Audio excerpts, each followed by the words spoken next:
Chemical kinetics में अभी तक हमने बहुत सारे टॉपिक्स पर बात की है। आज जो हम बात करेंगे वो है काइनेटिक्स ऑफ कॉम्प्लेक्स रिएक्शंस, यानी कि जटिल अभिक्रियाओं की रासायनिक बलगतिकी।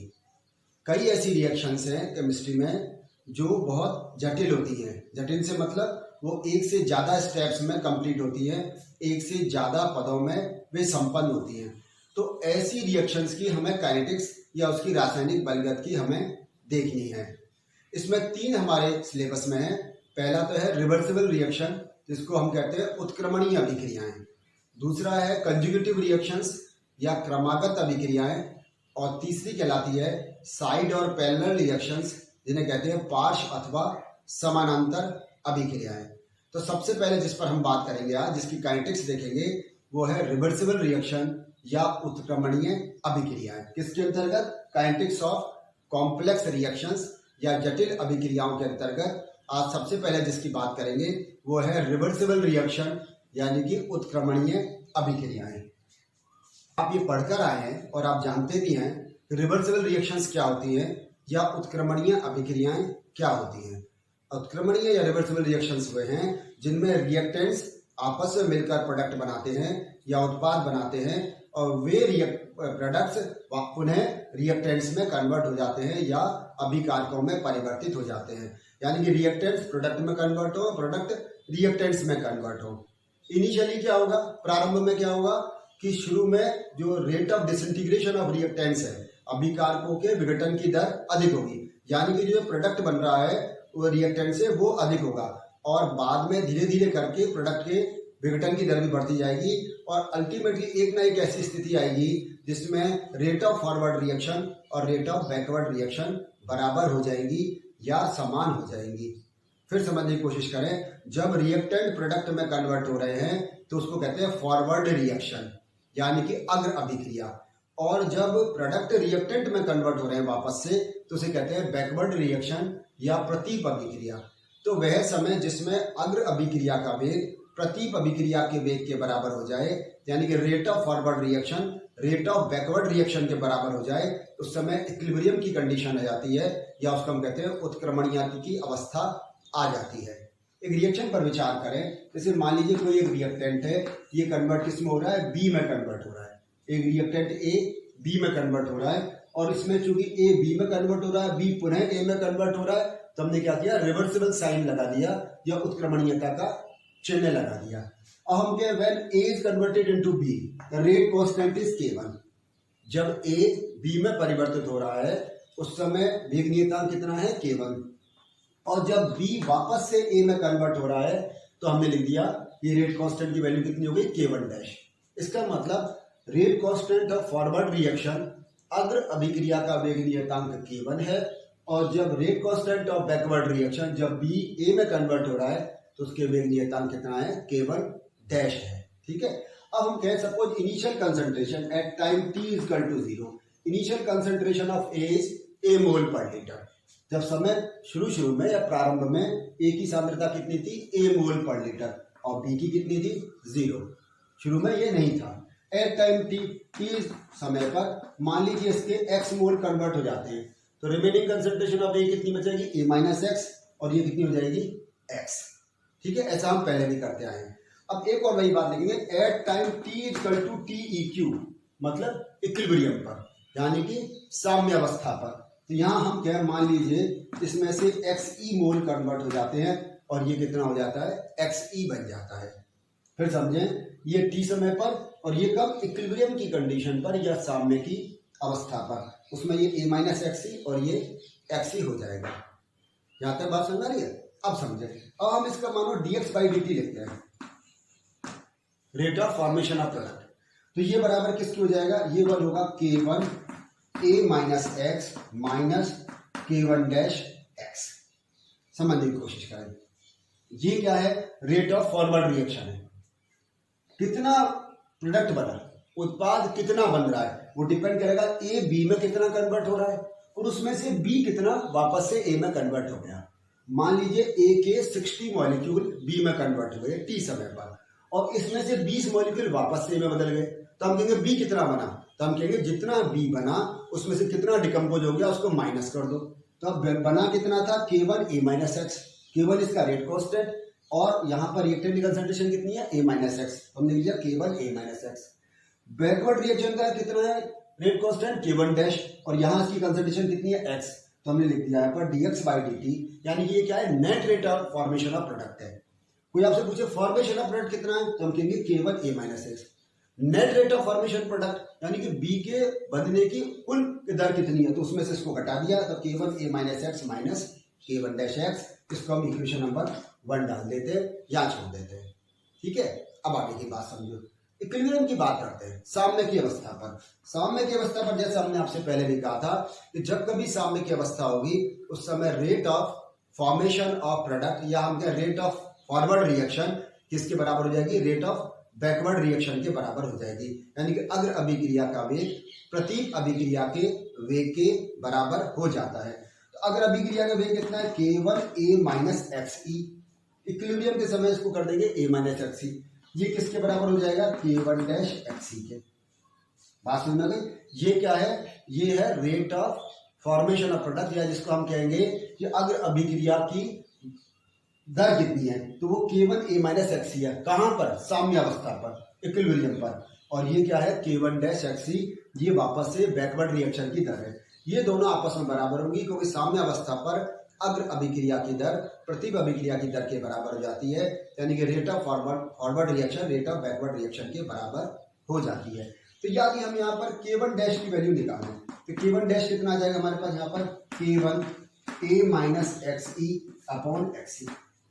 इस एक्स ई को इधर ले आए तो K1 डैश बराबर हो गया K1 A minus x e upon x e. यहाँ तक समझ में? इस K1 की वैल्यू को इसमें सब्स्टिट्यूट कर दीजिए। K1 डैश की जो वैल्यू आई है उसको यहाँ सब्स्टिट्यूट करें, यहाँ करें तो क्या आएगा देखो,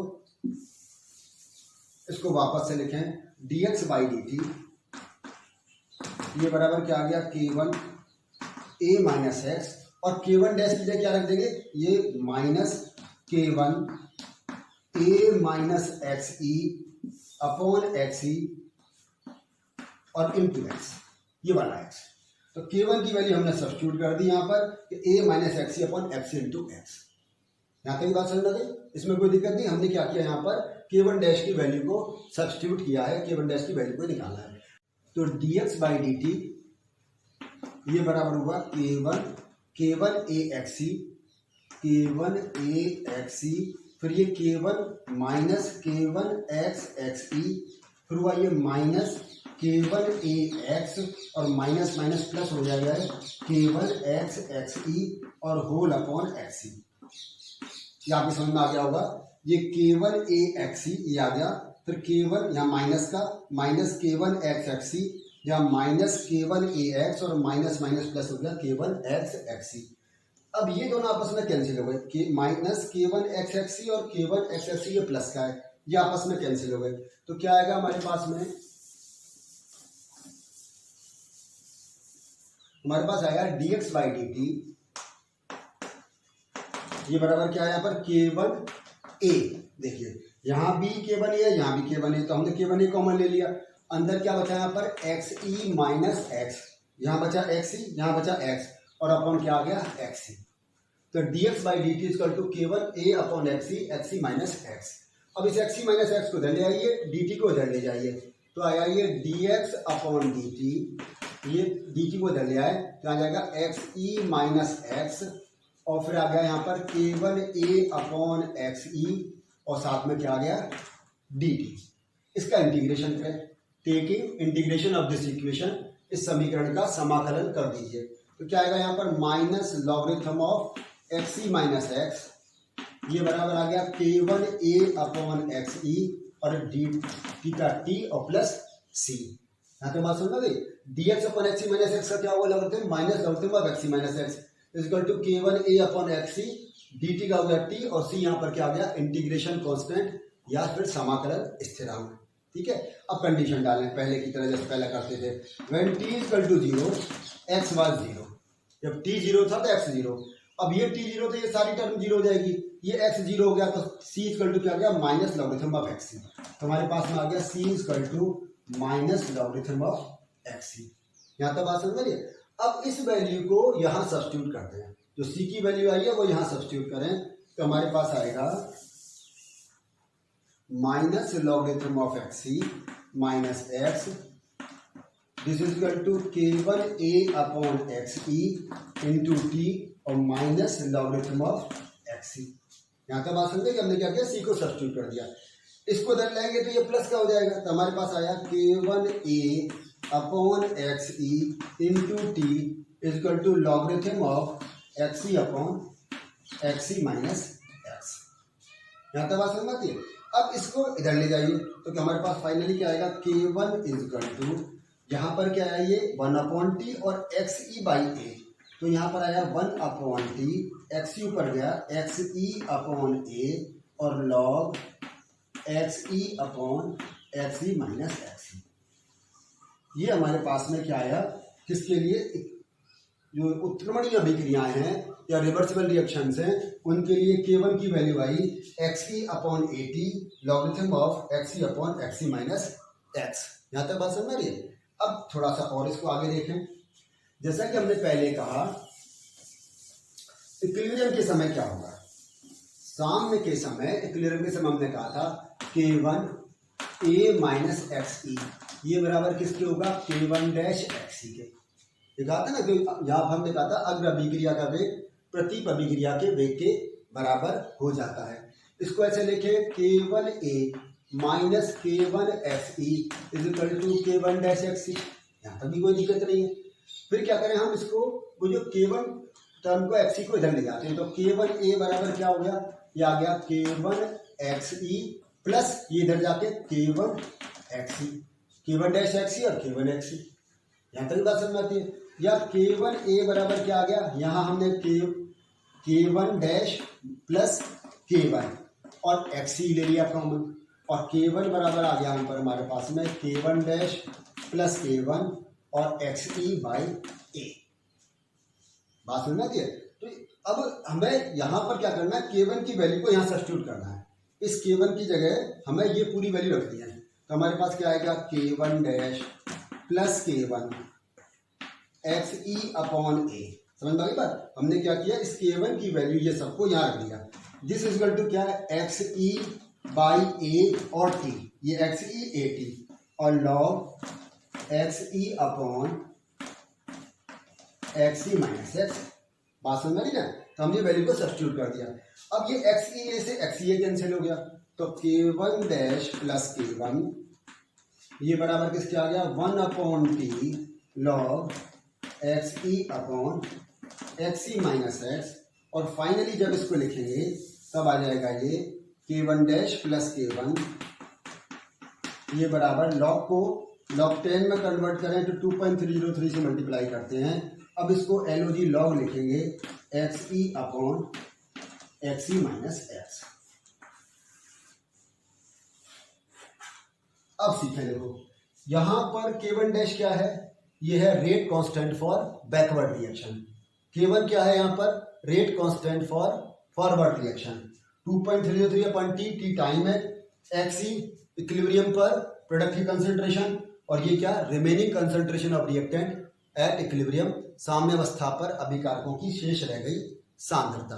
अब याद करो हम पहले लिखते थे ऐसे कि k1 equal to 2.303 upon t log a upon a minus x, लिखते थे ना इसी तरह से फर्स्ट ऑर्डर रिएक्शन में। तो इसी तरह कॉम्प्लेक्स ऑर्डर की जब हम रिएक्शन निकाल रहे हैं तो हमने फॉरवर्ड और बैकवर्ड दोनों की निकाली है एक साथ। तो फॉरवर्ड और बैकवर्ड के लिए k1 dash plus k1 2.303 upon t log x e upon x e minus x.